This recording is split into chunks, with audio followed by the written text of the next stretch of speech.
दोस्तों, बिहार के यूट्यूबर मनीष कश्यप को गिरफ्तार हुए 6 महीने से अधिक हो चुके हैं, लेकिन वो अब तक सुर्खियों में है। उसके पीछे का कारण क्या है वो बताएंगे।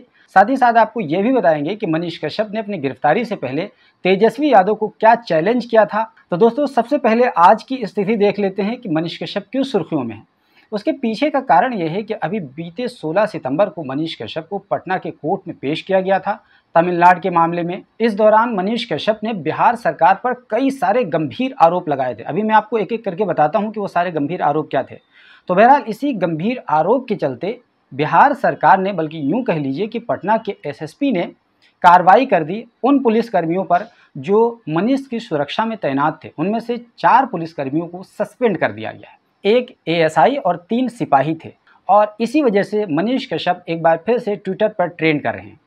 अब आइए आपको बताते हैं कि मनीष कश्यप ने 16 सितंबर को पटना में सुनवाई के लिए वो आए हुए थे अपने केस के सिलसिले में। इस दौरान उन्होंने ये कहा था कि मैं फौजी का बेटा हूं, मर जाऊंगा लेकिन नहीं झुकूंगा। मेरा दादा चीन के युद्ध में लड़ा, वो नहीं डरा। मेरा बाप पाकिस्तान से लड़ा, वो नहीं डरा। तो ये आज़ाद भारत के आज़ाद राज्य बिहार में ये नेता से हम नहीं डरेंगे। इस दौरान मनीष कश्यप ने हथकड़ी वाला हाथ दिखाते हुए कहा कि यह हथकड़ी एक ईमानदार आदमी के हाथ में लगा है। हम चारा चोर के बेटा नहीं हैं, हम नहीं डरेंगे। आगे वो कहते हैं, 6 महीने से एक शब्द नहीं बोला हूँ। कोर्ट में चुपचाप आता हूँ, चुपचाप चला जाता हूँ। आज परेशान कर रहे थे ये लोग, आज बोलेंगे हम। 1700 करोड़ रुपए का पुल गिर गया, एक इंजीनियर दब के मर गया, एक यादव जी दब के मर गए। तेजस्वी जी यादव की बात करते हैं, लेकिन मोतिहारी में एक यादव ठेकेदार को मार दिया गया, नीलेश मुखिया को मार दिया गया। इसके आगे कहते हैं, बिहार के मजदूर मार खाते हैं, सरकार देखती है फिर भी मनीष कश्यप को जेल में डाल देती है। 6 मजदूर फिर से मार खाए हैं। आगे मनीष कश्यप अपनी और भड़ास निकालते हुए कहते हैं कि एमके स्टालिन का बेटा उदयनिधि स्टालिन ने आग लगाया है, उसको एनएसए के तहत जेल में क्यों नहीं डाला जा रहा है। इसके आगे मनीष कश्यप जेल की दशा बताते हुए कहते हैं कि वहाँ किस प्रकार से नशा का कारोबार है। वो कहते हैं, हमें नशेड़ी, भंगेड़ी और गजेड़ी के बीच में लोग बैठा देते हैं और हाजत में पुलिस के अधिकारी नशे की चीज़ें पहुँचाते हैं। जहाँ नशा जा सकता है वहाँ हथियार भी जा सकता है। बिहार में कौन सुरक्षित है? दरोगा को मार दिया जाता है, ठेकेदार को मार दिया जाता है, पत्रकार को मार दिया जाता है, टीचर को मार दिया जाता है। शराब बंद करने के चक्कर में पूरा युवा बिहार का स्मैकी बन गया है। हम जज साहब को ये बात कहेंगे, इसकी शिकायत करेंगे। आप फॉरेंसिक जांच करवाइए, हाजत में दुनिया के हर प्रकार का नशा मिल जाएगा। मनीष कश्यप इस प्रकार का गंभीर आरोप बिहार सरकार पर लगाते हैं, खास से तेजस्वी यादव को। और साथ ही साथ वो ये भी कहते हैं कि मैं देश के प्रधानमंत्री और राष्ट्रपति से विनती करता हूं कि मेरा केस बिहार और तमिलनाडु के अलावा किसी और राज्य में ट्रांसफ़र कर दिया जाए, क्योंकि यहाँ पर हमको इंसाफ नहीं मिलेगा। इस तरह की जब बातें करते हैं तो एक तरीके से हंगामा मच जाता है। ऑलमोस्ट सारे अखबारों ने, टीवी चैनल्स ने, यूट्यूबर्स ने, सभी ने जब इस खबर को कवर किया और व्यापक स्तर पर यह आवाज़ बाहर निकल कर के सामने आई, तो बिहार सरकार के कान खड़े हो गए। यही वजह है कि पटना के एसएसपी ने 4 पुलिसकर्मियों को लापरवाही के आरोप में निलंबित कर दिया और ये कहा कि इन्होंने अभिरक्षा में लापरवाही की और इस तरीके से कोई भी घटना घट सकती थी। तो कुल मिला के ये कहें कि मनीष कश्यप ने इस तरह की बातें कहीं और आखिरकार हंगामा मच गया। लेकिन यहाँ पर सवाल ये है कि मनीष कश्यप ने जो कुछ भी बातें कही हैं, क्या मनीष कश्यप की इन बातों में दम नहीं है? क्या मनीष कश्यप ने जो स्मैकिए और युवा बिहार के युवा को नशेड़ी गजेड़ी बना देने की बात कही है, क्या उसमें सच्चाई नहीं है? क्या मनीष कश्यप ने जो बात कही है कि 1700 करोड़ रुपए का पुल गिर गया, क्या उस बात में सच्चाई नहीं है? क्या मनीष कश्यप ने जो कुछ भी आरोप लगाए हैं, देखिए मनीष कश्यप का जो ट्रैक रिकॉर्ड रहा है वो एक अलग विषय है, और मनीष कश्यप जिस आरोप में जेल गए हैं वो एक अलग विषय है। उन्होंने बाज़ाब्ता स्क्रिप्टेड वीडियो शूट किया था बिहार सरकार को बदनाम करने के लिए, वो अपनी जगह पर सही है। मनीष कश्यप मुसलमानों को बहुत नफरत की नज़र से देखते हैं, उनको जिहादी कहते हैं, ना जाने क्या क्या बातें कहते हैं, वो भी अपनी जगह पर सही है। मनीष कश्यप ने बहुत तरह की गलतियां की हैं, सांप्रदायिक आदमी हैं, लेकिन मनीष कश्यप ने बिहार सरकार पर जो आरोप लगाया है, क्या उनके इन आरोपों में दम है कि नहीं दम है, ये सबसे बड़ा सवाल है।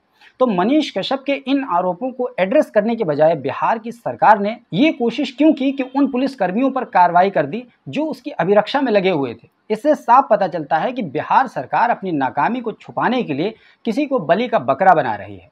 दोस्तों, अब ये स्थिति है कि अब बाज़ाब्ता तौर पर मनीष कश्यप को पेश नहीं किया जाएगा फिजिकली, अब उनको वीडियो कॉन्फ्रेंसिंग के जरिए उनकी पेशी होगी कोर्ट में, क्योंकि बिहार सरकार को एहसास हो चला है कि अब ये कुछ भी बोलेगा और अब उसके बाद में ये ज़्यादा मीडिया अटेंशन लेगा और धीरे धीरे हम एक्सपोज होंगे। क्योंकि बिहार में जो भी स्थिति है वो किसी से ढकी छुपी नहीं है। बिहार में जो ट्रेनें चलती हैं दिल्ली, बेंगलुरु, मुंबई और दूसरी जगहों के लिए, खचाखच भरी हुई जाती हैं।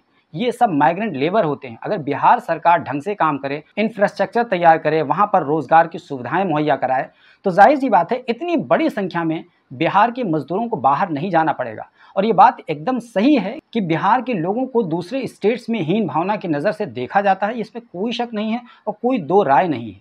और मनीष कश्यप का जहाँ तक मामला है, मनीष कश्यप विवादित ज़रूर रहे हैं, लेकिन उन्होंने बिहार में रहते हुए अपनी गिरफ्तारी से पहले बहुत सारे इश्यूज़ को उन्होंने उठाया है और इस तरीके से बर्निंग इश्यूज़ को उठाया है। उनका तरीका गलत हो सकता है, लेकिन जो इश्यूज़ उन्होंने उठाया है वो गलत नहीं था। जैसे कि ट्रकों पर ओवरलोडिंग, हालांकि और सारे स्टेट्स में ये तमाम चीज़ें होती हैं, लेकिन चूंकि वो बिहार के थे और अपने आप को सन ऑफ बिहार कहते थे, तो उन्होंने जो कुछ भी मुद्दा उठाया, जैसे कि ओवरलोड ट्रकों का मामला हो, इसी तरीके से वो जो सिविल इंजीनियर के तौर पर वो समझते थे कि नालियां और रोड दोनों में कौन ऊपर नीचे होना चाहिए, इसको लेकर के उन्होंने सार्वजनिक तौर पर डांट फटकार लगाई इंजीनियरों को और कई तरह की बातें उन्होंने कही।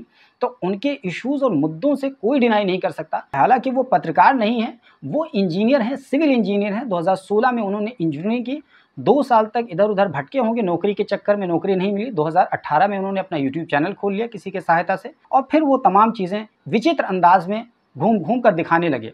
इसी वजह से वो पॉपुलर हो गए और धीरे धीरे लोग उनके समर्थक हो गए और बड़ी संख्या में उनके चैनल को देखा जाने लगा।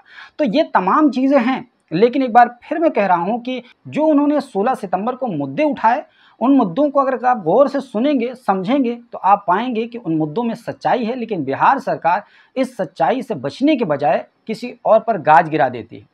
दोस्तों, ये पूरा इशू रहा। अब आइए आपको आखिर में बताते हैं कि आज से 6 महीना पहले जब वो गिरफ्तार नहीं हुए थे, तो उन्होंने तेजस्वी यादव को क्या चैलेंज किया था। देखिए, उन पर गिरफ्तारी की तलवार लटक रही थी, इसलिए उनको आभास हो चला था कि उनको अरेस्ट किया जाएगा। तो उन्होंने क्या कहा था, एक वीडियो रिलीज करते हुए कहा था कि अगर गिरफ्तार हुआ मैं तेजस्वी यादव जी, तो चैलेंज है, आप जितना मेरा कुंडली खंगालेंगे उससे 100 गुना ज़्यादा कुंडली मैं आपका खंगालूंगा और जेल से आने के बाद 180 दिन के अंदर आपकी सरकार गिरा दूंगा। सरकार से, तंत्र से पंगा लेना मनीष कश्यप को भारी पड़ गया। देखिए, मनीष कश्यप एक इंडिविजुअल है, उनके पीछे कई तरह की चीज़ें काम कर रही हैं, वो अपनी जगह पर सही है, लेकिन जो सरकार होती है वो बहुत बड़ा तंत्र होता है, आप उससे पंगा नहीं ले सकते हैं। एक तरीके से आप मगरमच्छ के मुंह में हाथ डाल रहे हैं। तो जब तक आपको पूरा ट्रिक ना पता हो कैसे मगरमच्छ से निपटा जा सकता है, तब तक आप ऐसे ही डायरेक्टली हाथ नहीं डाल सकते। मनीष कश्यप ने, अब उसको बेवकूफ़ी कहिए, जो भी कहिए, मनीष कश्यप ने सीधे सरकार से पंगा ले लिया। अब उनका इंटेंशन शायद ये था कि हम सरकार से पंगा लेकर के आने वाले दिनों में कोई बड़ा नेता बनेंगे और इस तरीके से उनको लगा कि शॉर्टकट के ज़रिए से नेता बनेंगे, लेकिन शायद वो ये भूल गए कि आपको इस तरह के तंत्र में फंसा करके आपके करियर को कुछ दिनों के लिए दांव पर लगा दिया जाएगा और आपकी ऊर्जा को ख़त्म कर दिया जाएगा। ये साइलेंट किलर होते हैं, ये सरकार में बैठने वाले। तो आप आसानी के साथ इनके साथ पंगा लेकर के उबर नहीं सकते हैं, ये आपको हमेशा याद रखनी चाहिए। तो कुल मिला के ये कहें कि मनीष कश्यप फंसे हुए हैं, एनएसए उन पर लगा हुआ है और तमिलनाडु में 9 केसेस उन पर लगे हुए हैं, बिहार सरकार में उन पर केसेस हैं। तो इस तरीके से मनीष कश्यप बुरी तरीके से फंसे हुए हैं। हालांकि अभी मनीष कश्यप को लेकर दो धड़े हैं, कुछ लोगों को सपोर्ट करते हैं, कुछ लोग उनकी मुखालफत करते हैं, लेकिन मैं फिर कह रहा हूँ, मनीष कश्यप अपनी जगह विवादास्पद हो सकते हैं, लेकिन मनीष कश्यप ने जो कुछ भी मुद्दे उठाए हैं वो अपनी जगह पर सही हैं और उन मुद्दों को लेकर के सरकार बैकफुट पर नजर आती है। अक्सर यही देखा जा रहा है। दोस्तों, इस पूरे विषय पर आपको क्या कुछ कहना है, कमेंट बॉक्स में ज़रूर बताइए और हमारे चैनल पर पहली बार आए हैं तो सब्सक्राइब कर लीजिए।